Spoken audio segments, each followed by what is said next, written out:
भावानं बहिणीनं जर आज पद्देव असते तर असं आम्ही जोडीनं रानात आला असता, जोड दिसली असती.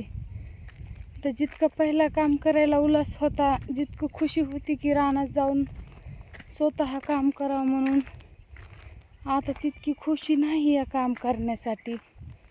आता उदासी भरती या, वाटत नाही त्यांच्या माघारी राहून काय उपयोग झाला असं वाटत नाही. असं वाटतं आपल्या जीवनात काहीच उपयोग राहिला नाही. आता जीवन जगण्याला सहित कठीण झालंय की त्यांची वाचून अशी हर चीज उदास झाली की करू कशी आणि ठेवू कशी, विचार घेऊ कशी. हर गोष्ट दोघं मी विचारायचे माझे पतिदेवला आणि ते की पतिदेव आज आपल्याला काय करायचं म्हणून, पण ते नाही तसं की हे शब्द तोंडातली तोंडात राहते तर स्वतःला विचार पडते की काय करावं म्हणून.